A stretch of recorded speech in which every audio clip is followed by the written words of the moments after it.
JN.1 ಕೊರೋನಾಗೆ ಮೊದಲ ಬಲಿ ರಾಜ್ಯದಲ್ಲಿ ಹೈ ಅಲರ್ಟ್ ಘೋಷಣೆ.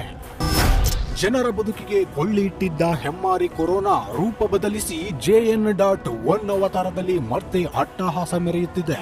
ನೆರೆ ರಾಜ್ಯದ ಕೇರಳದಲ್ಲಿ ಈ JN.1 ಭೀತಿ ಹೆಚ್ಚಾಗಿದೆ. ರಾಜ್ಯದಲ್ಲಿ ಕೊರೋನಾ ಪ್ರಕರಣಗಳು ಕಮ್ಮಿಯೇ ಆದರೂ ಆತಂಕ ಮಾತ್ರ ತುಸು ಹೆಚ್ಚಾಗಿದೆ. ಯಾಕಂದ್ರೆ ಕೊರೋನಾ ವೈರಸ್ನಿಂದ ಓರ್ವ ವ್ಯಕ್ತಿ ಸಾವನ್ನಪ್ಪಿರೋದು ತುಸು ಭಯವನ್ನೇ ಹುಟ್ಟಿಸಿದೆ.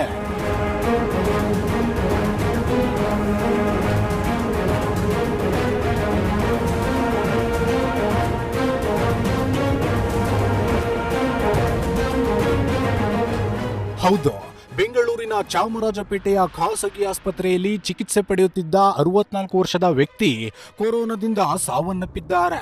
ಈ ಬಗ್ಗೆ ಆರೋಗ್ಯ ಸಚಿವ ದಿನೇಶ್ ಗುಂಡೂರಾವ್ ಮಾಹಿತಿ ನೀಡಿದ್ದು, ಮೃತ ವ್ಯಕ್ತಿಯ ಸ್ಯಾಂಪಲ್ ಜೀನೋಮ್ ಸೀಕ್ವೆನ್ಸ್ಗೆ ರವಾನೆ ಮಾಡಲಾಗಿದೆ ಎಂದರು. ದೇಶದಲ್ಲಿ 20 JN.1 ಪ್ರಕರಣಗಳು ಪತ್ತೆಯಾಗಿದ್ದು, ಈ ವೈರಸ್ ತಗುಲಿದ್ರೆ ಸಾವಿನ ಪ್ರಮಾಣ ಕಡಿಮೆ ಇದ್ದು ಜನ ಹೆಚ್ಚು ಭಯ ಬೀಳೋದು ಬೇಡ ಎಂದಿದ್ದಾರೆ. ಕರ್ನಾಟಕದ ಇದುವರೆಗೂ ಒಂದಾಗಿದೆ. ಅವರು 64 ವರ್ಷ ಇರುವಂಥ ಒಬ್ಬ ಮಹಿಳೆ, ಪುರುಷ. ಅದು 3 ದಿವಸ ಆಯಿತು. 15 ಡಿಸೆಂಬರ್ 5 ದಿವಸ ಆಯಿತು ಇವತ್ತಕ್ಕೆ. 5 ಮೇಲು ಅವರೊಬ್ಬರು ತೀರೋಗಿದ್ದಾರೆ. ಅವ್ರಿಗೆ JN.1 ಅಂತ ನಮಗೆ ಇದನ್ನು ಗೊತ್ತಾಗಿಲ್ಲ. ಆದರೆ ಅದು ಏನಂತ ಹೇಳಿದ್ರೆ ಅವ್ರಿಗೆ ತೀರೋಗಿರೋದು ಕಾರಣಗಳು, ಅವ್ರಿಗೆ ಹಾರ್ಟ್ ಫೇಲಿಯರ್ ಆಗಿತ್ತು, ಪಲ್ಮನರಿ ಇದು TB ಇನ್ಫೆಕ್ಷನ್ ಆಗಿತ್ತು, ಅವರಿಗೆ ಬೇರೆ ಬೇರೆ ಹಲವಾರು ಇಲ್ಲಿ ಬೇಕಾದ್ರೆ ಓದ್ಬಿಡ್ತೀನಿ. ಅವ್ರಿಗೆ ತೀರೋಗಿರೋದು, ಅವ್ರಿಗೆ ಒಂದು ಹೈಪರ್ ಟೆನ್ಷನ್ ಇತ್ತು, ಆಮೇಲೆ ಲಂಗ್ ಡಿಸೀಸ್ ಇತ್ತು, ಬ್ರಾಂಕಿಯಲ್ ಆಸ್ತಮಾ ಇತ್ತು, ಮತ್ತು ಪಲ್ಮನರಿ TB ಇತ್ತು, ಆಮೇಲೆ ಹಾರ್ಟ್ ಫೇಲಿಯರ್ ಆಯಿತು. ಅವ್ರಿಗೆ ಹಾರ್ಟ್ ಫೇಲಿಯರ್, ಕಾರ್ಡಿಯಕ್ ಅರಿಥ್ಮಿಯಾ ಎಲ್ಲ ಇತ್ತು. ಸೊ ಕಾರ್ಡಿಯೋಜೆನಿಕ್ ಶಾಕ್ ಆಗಿತ್ತು. ಸೊ ಆಲ್ಸೋ ಈ COVID-19 ಕೂಡ ಪಾಸಿಟಿವ್ ನ್ಯೂಮೋನಿಯಾ ಇತ್ತು ಅವ್ರಿಗೆ. ಅದು ಕೂಡ ಬಂದಿದೆ. ಮಲ್ಲಿಗೆ ಆಸ್ಪತ್ರೆ ತೀರೋದ್ರು ಅವರು. ನೇಟಿವ್ ಚಾಮರಾಜಪೇಟೆ, ಬೆಂಗಳೂರು.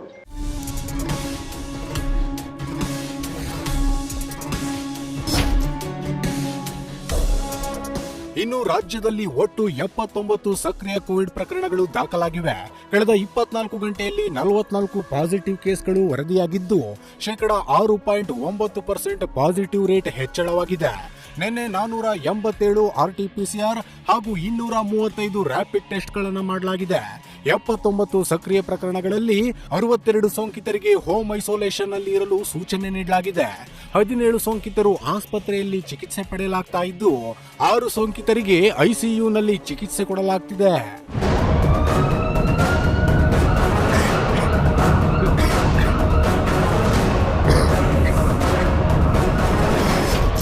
ಕೊರೋನಾ ಮುನ್ನೆಚ್ಚರಿಕೆ ಕ್ರಮಗಳ ಬಗ್ಗೆ ದಿನೇಶ್ ಗುಂಡೂರಾವ್ ಉನ್ನತ ಮಟ್ಟದ ಅಧಿಕಾರಿಗಳ ಜೊತೆ ಸಭೆ ಕೂಡ ನಡೆಸಿದ್ದಾರೆ.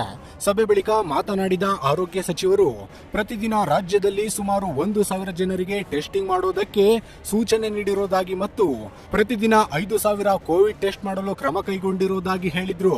ಹಾಗೂ ಕಡ್ಡಾಯವಾಗಿ RT-PCR ಟೆಸ್ಟ್ ಮಾಡಿಸಲೇಬೇಕು ಎಂದರು.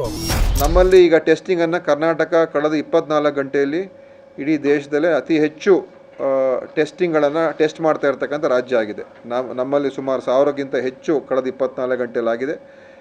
ಅದ್ರ ಜೊತೆಯಲ್ಲಿ ಕೇರಳ ಅವರು ಕೂಡ 1,010 ಅವರು ಇದ್ದಾರೆ. ಆಮೇಲೆ ಇನ್ನು ಉಳಿದ ರಾಜ್ಯಗಳು ಕೂಡ ಮಾಡ್ತಾ ಇದ್ದಾರೆ. ಆದರೆ ನಮ್ಮಷ್ಟು ಟೆಸ್ಟಿನ ಪ್ರಮಾಣ ಬೇರೆ ಯಾವ ರಾಜ್ಯದಲ್ಲೂ ಇದುವರೆಗೂ ನಡೆದಿಲ್ಲ. ಆದರೆ ಈ ಕಳೆದ 24 ಗಂಟೆಯಲ್ಲಿ ಕೇಂದ್ರ ಸರ್ಕಾರದ ಪ್ರಕಾರ 24 ಗಂಟೆಯಲ್ಲಿ ಆಗಿದೆ ಅಂತ. ಯಾಕೆ ಅವ್ರದ್ದು ಟೈಮಿಂಗ್ ಸ್ವಲ್ಪ ವೇರಿಯೇಷನ್ ಇದೆ. ನಮ್ಮದು ನಿನ್ನೆವರೆಗೂ ಏನಾಗಿತ್ತು, ನಿನ್ನೆ ಫಿಗರ್ಸ್ ತೊಗೊಂಡಾಗ 772 ಮಾಡಿದ್ದು ಒಂದು ದಿವಸದಲ್ಲಿ. ಸೊ ನಮ್ಮ ಉದ್ದೇಶ ಏನಂತ ಹೇಳಿದ್ರೆ, ಪ್ರತಿ ದಿವಸ ನಾವು ಇದನ್ನು ಹೆಚ್ಚು ಮಾಡ್ಕೊಂಡು ಹೋಗಬೇಕು ಅಂತ ನಾವು ಹೇಳಿದ್ದೀವಿ. ಮತ್ತು ಶನಿವಾರ ಅಷ್ಟೊತ್ತಿಗೆ ಈಗಾಗಲೇ ನಿನ್ನೆ ಹೇಳಿದಾಗೆ 5,000 ಪ್ರತಿದಿನ ನಾವು ಟೆಸ್ಟ್ ಮಾಡಬೇಕು. ಎಲ್ಲ ಸಾರಿ ಕೇಸಸ್ ಏನಿದೆ ಅದೆಲ್ಲವೂ ಕೂಡ ಕಡ್ಡಾಯವಾಗಿ RT-PCR ಟೆಸ್ಟ್ ಆಗಲೇಬೇಕು. ಸಾರಿ ಅಂತ ಹೇಳಿದಾಗ ನಿಮಗೆಲ್ಲ ಗೊತ್ತಿದೆ. ಹೆಲ್ತ್ ವರ್ಕರ್ಸ್ ಕಡ್ಡಾಯವಾಗಿ ಮಾಸ್ಕ್ ಹಾಕಬೇಕು ಅಂತ ಸೂಚನೆ ನೀಡಲಾಗಿದ್ದು, ಬಸ್ಗಳಲ್ಲಿ ಪ್ರತಿಯೊಬ್ಬರು ಕಡ್ಡಾಯವಾಗಿ ಮಾಸ್ಕ್ ಬಳಸಿ ಅಂತ ಸಾರಿಗೆ ಸಚಿವ ರಾಮಲಿಂಗಾರೆಡ್ಡಿ ಕೂಡ ಮನವಿ ಮಾಡಿದ್ದಾರೆ. ಬಿಎಂಟಿಸಿ, ಕೆಎಸ್ಆರ್ಟಿಸಿಯಲ್ಲಿ ಮಾಸ್ಕ್ ಅನ್ನ ಕಡ್ಡಾಯವಾಗಿ ಬಳಸಬೇಕು ಅಂತ ಸಚಿವರು ಕೂಡ ಸೂಚನೆ ನೀಡಿದ್ದಾರೆ. ರಾಜ್ಯದಲ್ಲಿ ಕೋವಿಡ್ ಭೀತಿ, ರಾಯಚೂರಲ್ಲಿ ಇದೆಂತ ನಿರ್ಲಕ್ಷ್ಯ. ಕೋವಿಡ್ ಹಿನ್ನೆಲೆ ರಾಜ್ಯಾದ್ಯಂತ ಕಟ್ಟೆಚ್ಚರ ವಹಿಸಲಾಗಿದೆ. ಆದರೆ ರಾಯಚೂರಿನ ರಿಮ್ಸ್ ಆಸ್ಪತ್ರೆಯಲ್ಲಿ ಮಾತ್ರ ಕೊರೋನಾ ಲೆಕ್ಕವಿಲ್ಲದಂತಾಗಿದೆ. ಜನ ಮಾಸ್ಕ್ ಇಲ್ಲದೆ ಅಲ್ಟ್ರಾಸೌಂಡ್ ಸ್ಕ್ಯಾನ್, ಸಿಟಿ ಸ್ಕ್ಯಾನ್ ಹಾಗೂ ಇನ್ನಿತರೆ ಟೆಸ್ಟ್ಗೂ ಕ್ಯೂ ನಿಂತಿದ್ದಾರೆ. ಆಂಧ್ರ ಹಾಗೂ ತೆಲಂಗಾಣ ಗಡಿಭಾಗ ಹೊಂದಿರೋ ಆಸ್ಪತ್ರೆ ಇದಾಗಿದ್ದು, ಇಲ್ಲಿ ಯಾವುದೇ ಮುಂಜಾಗೃತಾ ಕ್ರಮ ಕೈಗೊಂಡಿಲ್ಲ.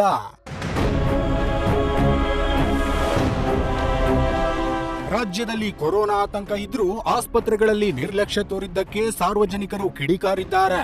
ಅದರಲ್ಲೂ ರಾಯಚೂರಿಗೆ ನೆರೆ ರಾಜ್ಯದ ಆಂಧ್ರದಿಂದ ನಿತ್ಯ ನೂರಾರು ಜನ ಬರ್ತಾರೆ. ಆದ್ರೂ ಜಿಲ್ಲಾಡಳಿತ ಮುನ್ನೆಚ್ಚರಿಕೆ ವಹಿಸದೇ ಇರೋದು ಜನರ ಟೀಕೆಗೆ ಗುರಿಯಾಗಿದೆ. ಗಡಿ ಜಿಲ್ಲೆಗಳಲ್ಲಿ ಫುಲ್ ಅಲರ್ಟ್. ಕೇರಳದಲ್ಲಿ ದಿನೇ ದಿನೇ ಕೋವಿಡ್ ಪ್ರಕರಣಗಳು ಉಲ್ಬಣವಾಗ್ತಿದ್ದು, ದಕ್ಷಿಣ ಕನ್ನಡ ಜಿಲ್ಲೆಯಲ್ಲಿ ಆತಂಕ ಆವರಿಸಿದೆ. ಹೀಗಾಗಿ ಕೇರಳ ಗಡಿಭಾಗದ ಗ್ರಾಮಗಳಲ್ಲಿ ತೀವ್ರ ನಿಗಾ ವಹಿಸಲಾಗಿದ್ದು, ILI, SARA ಪ್ರಕರಣಗಳು ಮತ್ತು ಕೋವಿಡ್ ಲಕ್ಷಣ ಇರುವವರನ್ನ ಗುರುತಿಸಲು ಆರೋಗ್ಯ ಇಲಾಖೆ ಸೂಚನೆ ನೀಡಿದೆ. ಶಬರಿಮಲೆಯಿಂದ ಹಿಂದಿರುಗಿದವರಲ್ಲಿ ನೆಗಡಿ, ಜ್ವರ, ಕೆಮ್ಮು ಕಾಣಿಸಿಕೊಂಡರೆ ತಕ್ಷಣ ಆಸ್ಪತ್ರೆಯಲ್ಲಿ ಪರೀಕ್ಷೆಗೆ ಒಳಗಾಗಲು ಸಲಹೆ ನೀಡಲಾಗಿದೆ. ಜೊತೆಗೆ ಕೊರೋನಾ ಪರೀಕ್ಷೆಗಳನ್ನ ಹೆಚ್ಚಿಸಲು ಕ್ರಮ ಕೈಗೊಂಡಿದ್ದು, ಎಲ್ಲ ಆಸ್ಪತ್ರೆಗಳಲ್ಲಿ ಪರಿಸ್ಥಿತಿ ಎದುರಿಸಲು ಸಿದ್ಧತೆ ಮಾಡಿಕೊಳ್ಳಲಾಗಿದೆ ಎಂದು ಜಿಲ್ಲಾ ಆರೋಗ್ಯಾಧಿಕಾರಿ ಡಾಕ್ಟರ್ HR ತಿಮ್ಮಯ್ಯ ತಿಳಿಸಿದ್ದಾರೆ.